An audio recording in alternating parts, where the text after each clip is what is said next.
Product rule, ये हमारा fifth method है। पीछे हमने किया था सिंपल मेथड, प्रोडक्ट उसका डेरिवेटिव्स का, लॉगरिथम का रूल किया था, एक्सपोनेंशियल का रूल किया था और एक पावर रूल किया था। अब फिफ्थ मेथड है प्रोडक्ट रूल डेरिवेटिव्स का। ये वो रूल है जिसका जिक्र बुक में हुआ है ऑलरेडी, प्रोडक्ट रूल का। अच्छा, प्रोडक्ट रूल में जो फंक्शन होता है जिसका आपने डेरिवेटिव फाइंड करना होता है, वो फंक्शन इस फॉर्म में होता है कि फंक्शन के अंदर दो फंक्शन होते हैं, फंक्शन के अंदर दो एक्सप्रेशंस होते हैं सेपरेटली और दोनों आपस में मल्टीप्लाई हो रहे होते हैं। अब बुक में जो चीज़ दी हुई है वो ये है कि जी एक को एफ ऑफ एक्स का नाम दे दिया, दूसरे को जी ऑफ एक्स का नाम दे दिया और जी फाइंड किया, वो भी ठीक है। लेकिन अगर हम उससे भी डायरेक्ट काम करें तो कोई फ़र्क नहीं पड़ता, कोई गलत नहीं हो जाएगा आपका काम। हमारा जो मेन पर्पज़ है वो डेरिवेटिव फाइंड करना है, ना कि उसका सीक्वेंस बनाना। तो बाय कॉन्सेप्ट अगर हम इसको करें तो बजाय F of X, G of X, let वगैरह करने के चक्कर में मैं सिंपल मेथड बताती हूँ। अगर फिर भी प्रॉब्लम हुई तो मुझे कमेंट्स में बता दीजिएगा, तो मैं आपको जी ऑफ एक्स और एफ ऑफ एक्स की रिस्पेक्ट से भी सिखा दूँगी। अच्छा, एफ ऑफ एक्स में दो एक्सप्रेशंस हैं। फर्स्ट एक्सप्रेशन है आपका 2x² + 6, सेकेंड एक्सप्रेशन है 7x² + 11। ज़रूरी नहीं है कि सिंपल टर्म्स ही हों, कॉम्प्लिकेटेड भी होती हैं। ये हमारा फर्स्ट बेसिक है स्टार्ट, तो इसलिए मैंने सिंपल टर्म्स लिए हैं समझाने के लिए। जब ये समझ आ जाएगा तो आहिस्ता आहिस्ता कॉम्प्लिकेटेड फॉर्म्स को भी हम सॉल्व करेंगे। स्टार्ट लेते हैं। d/dx f of x d/dx 2x² + 6 7x² + 11। अभी तो वही लिखा है, सिर्फ d/dx लगाया। अच्छा, नेक्स्ट क्या करते हैं, अब गौर से देखना है। सबसे पहले हम क्या करेंगे, दोनों का अलग-अलग डेरिवेटिव लेंगे, लेकिन तरीका थोड़ा सा चेंज है। क्या?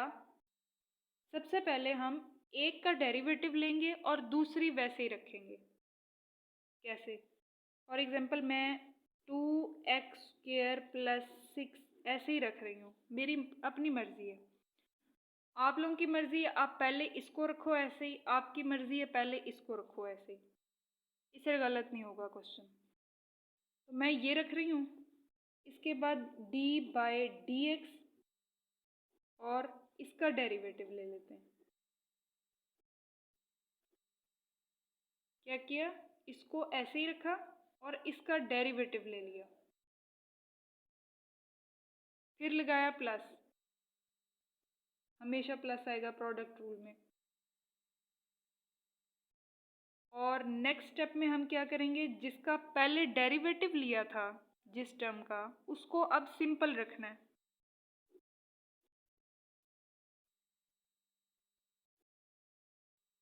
और जिसको पहले सिंपल रखा था उसका डेरिवेटिव ले लेना है।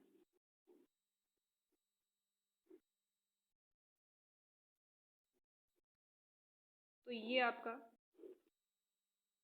प्रोडक्ट रूल बन जाता है कि दो फंक्शंस हैं, दो एक्सप्रेशंस हैं, पहले एक एक्सप्रेशन को ऐसे ही रखना है और दूसरे का डेरिवेटिव ले लेना है, फिर प्लस लगा के, और दूसरे को ऐसे ही रखना है और पहले का डेरिवेटिव ले लेना है। अब इन दोनों टर्म्स को प्लस करना है। ज़रूरी नहीं है कि आपने हमेशा पहले को ही ऐसे रखना है और दूसरे का डेरिवेटिव लेना है। ये स्टेप पहले भी आ सकता है और ये स्टेप बाद में भी आ सकता है। दो स्टेप्स हैं, एक ये और एक ये, दोनों में से पहले कोई भी आ सकता है, बाद में कोई भी आ सकता है। इसमें कोई फ़र्क नहीं पड़ेगा, आंसर सेम आएगा। अच्छा, नेक्स्ट क्या है, इसको अब सॉल्व करना है। और सॉल्व करने में बाज़ औक़ात बच्चे डायरेक्ट काम करते हैं और कंफ्यूज हो जाते हैं, तो इसको स्टेप बाय स्टेप करना है बहुत एहतियात से।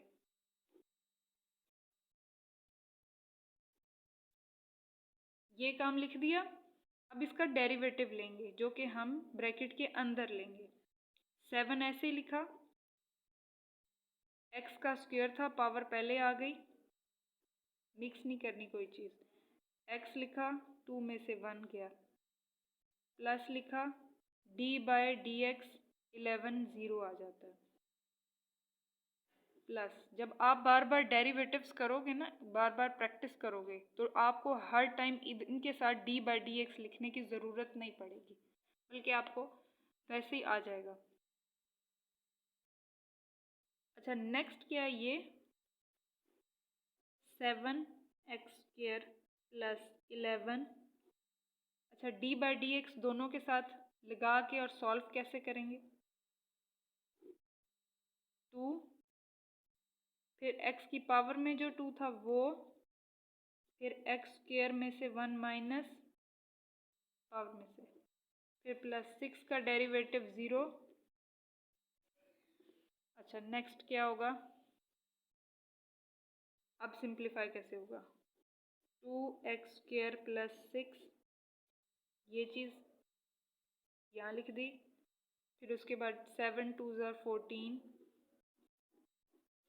x प्लस ये चीज़ ऐसे ही लिख दी,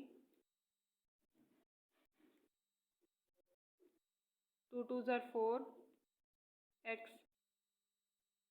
अब इसको हम सीक्वेंस में ले आएंगे, 14x 2x² plus 6 plus 4x 7x² plus 11। अब आप क्या कर सकते हो, इसको अंदर मल्टीप्लाई करके, इसको अंदर मल्टीप्लाई करके आगे फर्दर सिंप्लीफिकेशन कर सकते हो, नहीं तो ये भी आंसर ठीक है। ज़्यादातर प्रोडक्ट रूल और कोशेंट रूल जो आगे हम नेक्स्ट लेक्चर में करेंगे, उन दोनों रूल्स में जो आंसर आता है उसको सिंप्लीफाई किया जाता है। आप की बुक में देख लो, लेक्चर देख लो, टीचर्स जो पढ़ाते हैं वो देख लो, उसको आगे सिंप्लीफाई किया जाता है। तो हम इसको फर्दर सिंप्लीफाई भी कर सकते हैं अपनी आसानी के लिए, अगर ना करें तो भी फ़र्क नहीं पड़ता। लेकिन बोर्ड में कुछ टीचर्स ऐसे होते हैं, जब चेकिंग करते हैं तो वो मार्क्स डिडक्ट कर देते हैं। तो आप इसको सिंप्लीफाई कर दो तो ज़्यादा बेहतर है। इसको कर देंगे x³ ये आ जाएगा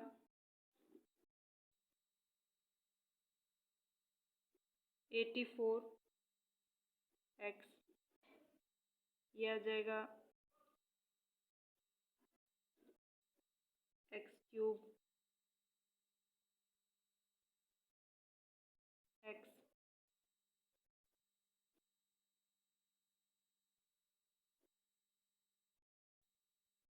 ये आ जाएगा, इनको अरेंज कर देंगे। उसके बाद इनको प्लस कर देंगे,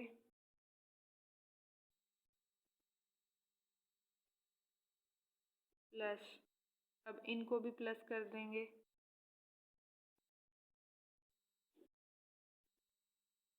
इसमें से भी फर्दर कॉमन ले सकते हो, लेकिन मैं यही आंसर लिख दूँगी।